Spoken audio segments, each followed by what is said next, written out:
Love is something if you give it away, you end up having more.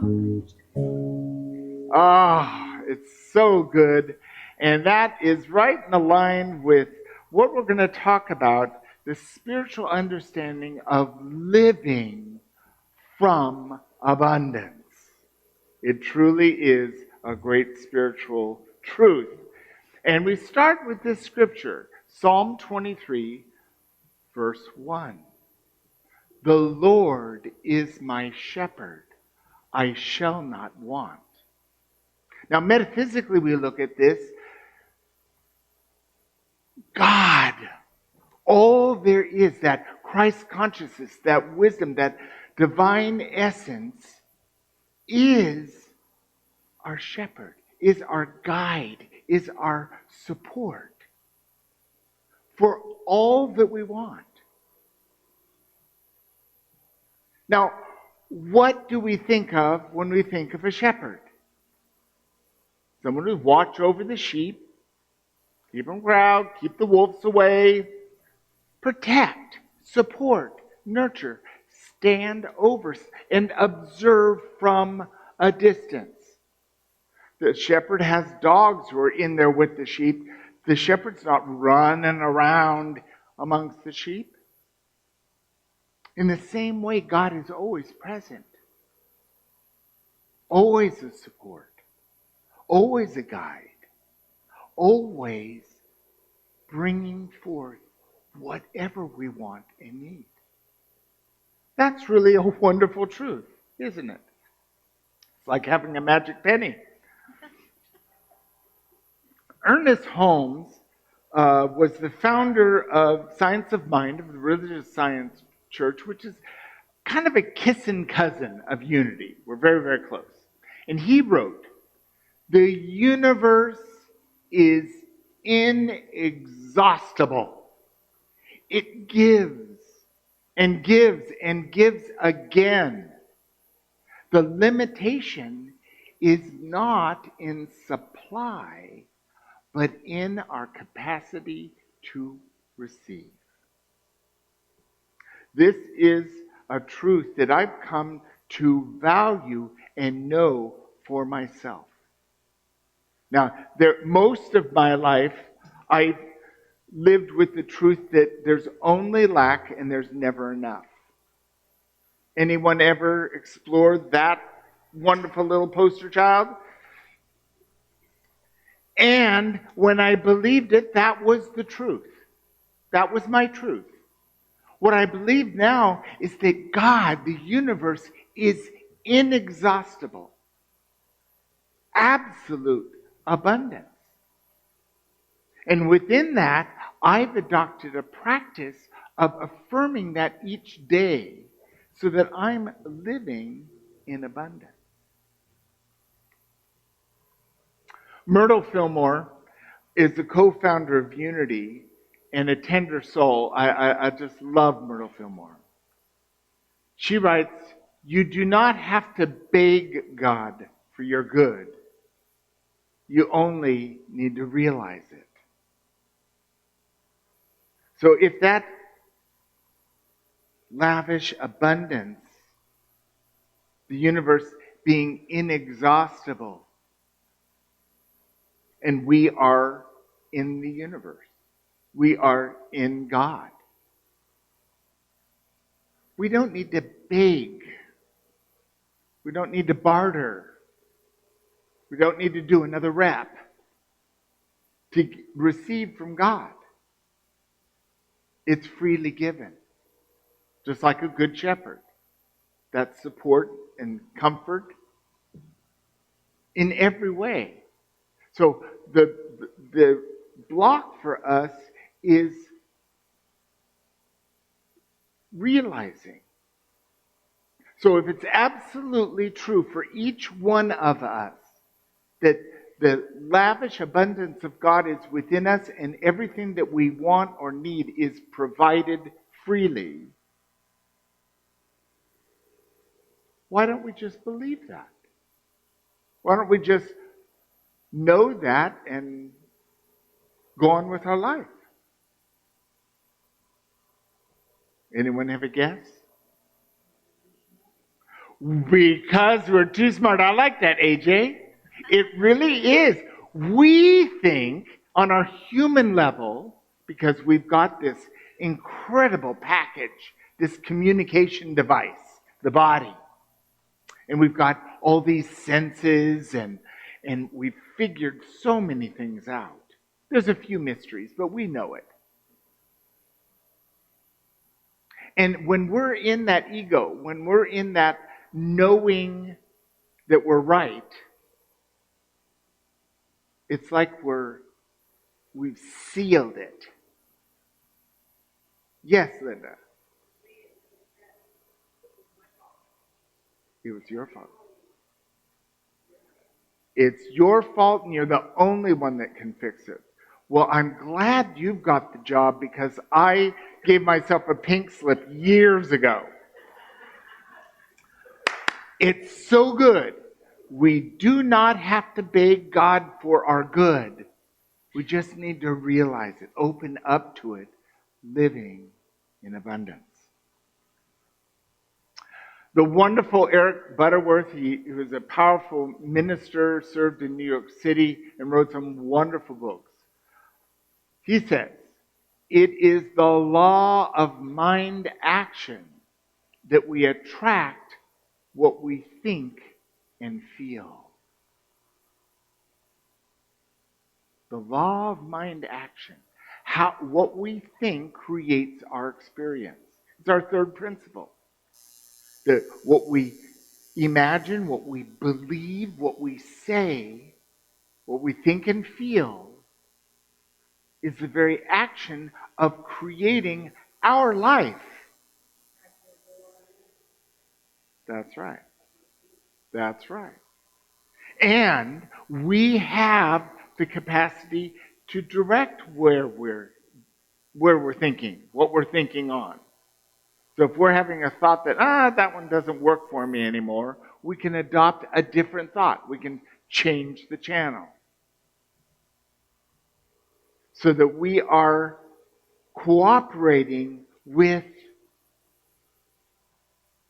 God in the creative process for our lives and the activity and action that happens in our lives.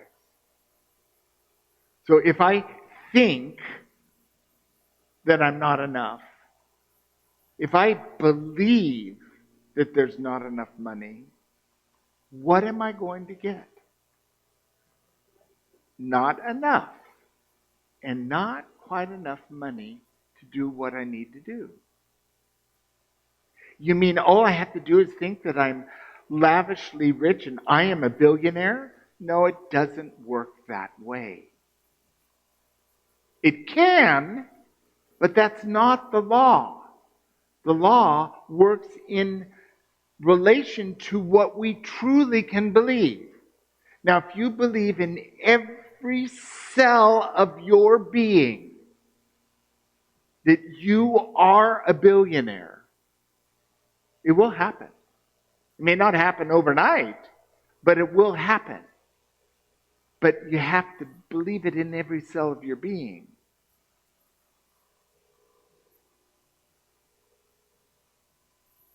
If we want more abundance, one way is to look at what we have, to be grateful for what we have. And if we want more love, what did the song say? Give it away. The greatest way to experience more love is to give love away, to be of service. I don't have any friends. Well, go love some other people up, be of loving service, and you'll have more friends. It just happens that way. Anyone have that happen in their life? Yeah. Living from abundance. Now, Catherine Ponder is a Unity minister who she's the queen of prosperity. There's a queen, we have two queens. There's Edwin Gaines and there's Catherine Ponder. But Catherine Ponder is not the lesser. She's written many books on prosperity, and she tithes to this church every single month. We've tithed back to her, but she tithed to us. Now, Catherine Ponder, in her wisdom, says, when you realize that the universe is lavish and abundant, you will no longer accept limitation. So when have you realized that the universe is lavish for you? Anyone have that experience?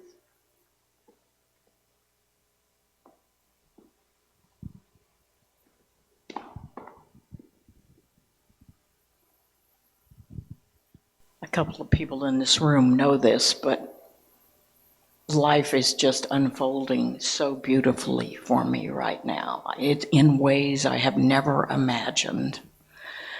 And I am losing some of my older friends, which is not painless. But it is perfect. So, that's all I can say. Thank you. To me, it's not a one and done. It's over and over and over. But one very significant experience was the prosperity class that we did with you earlier this year. And that was a very good turning point for me. And it's been wonderful ever since. Yeah. Anyone else?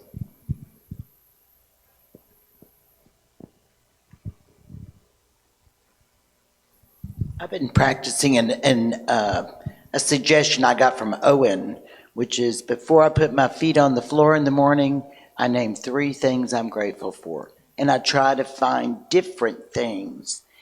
And when I'm in gratitude, I realize that the universe is lavish and abundant. And so I try to work on staying in gratitude. Yes. Yes? I'm going to get back to my seat. I got to a point that I didn't know what I wanted. Oh, so sorry. I just knew that I was not at all happy. And I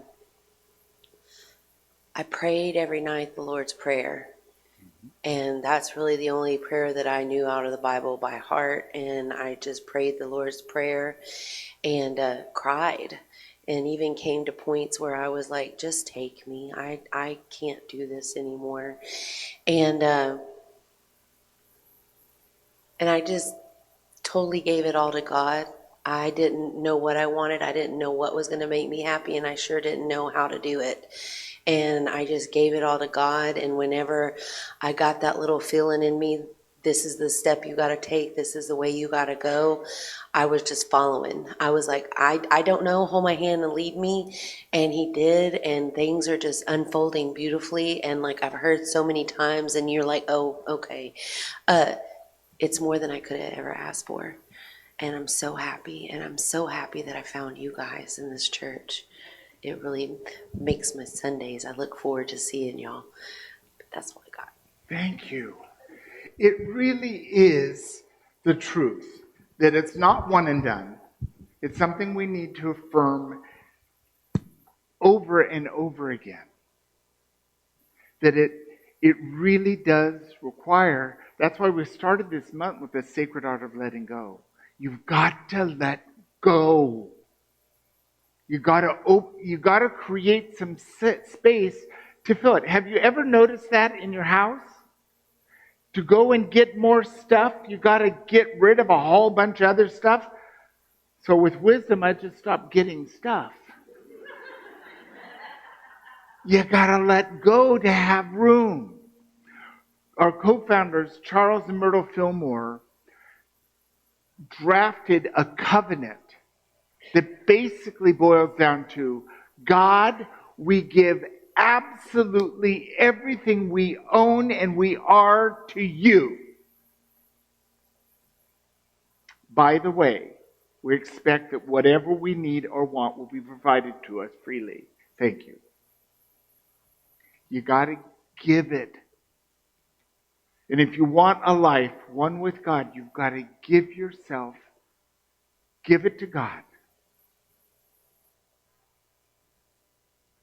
Thank you. All those examples are truly a blessing because we can't outgive God.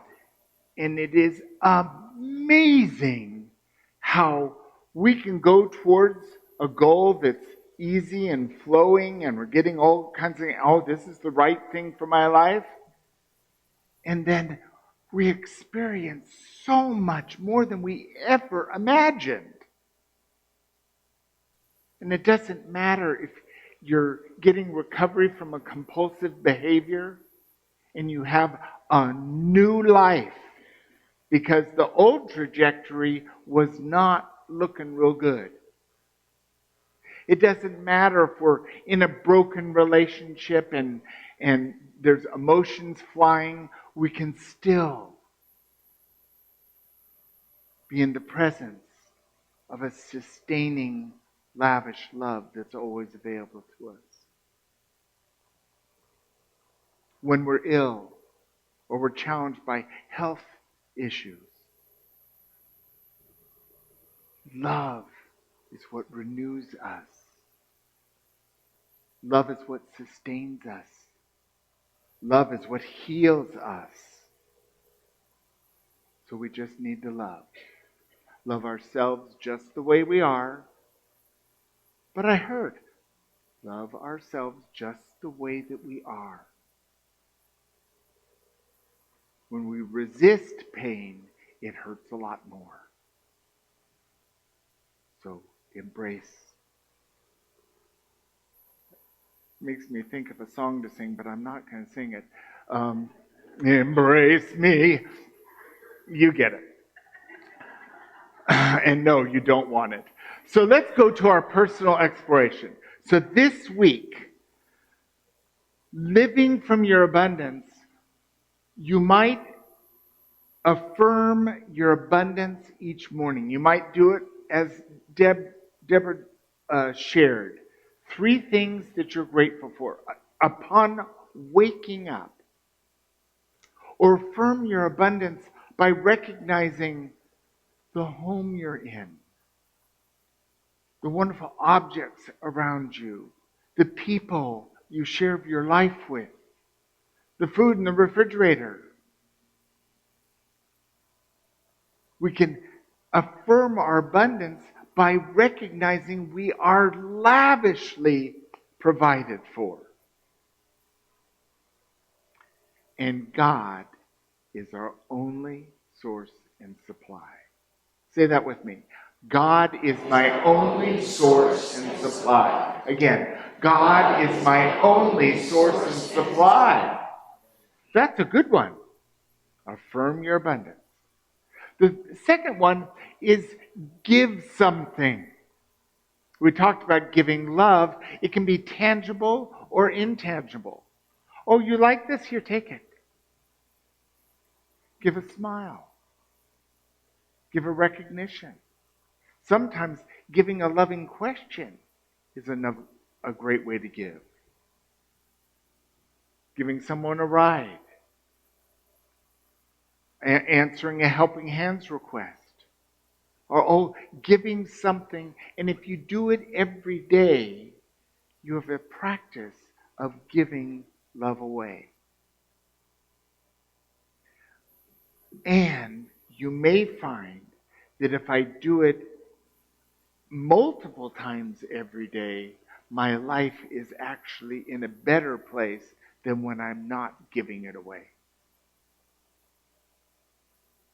And the third one is express gratitude.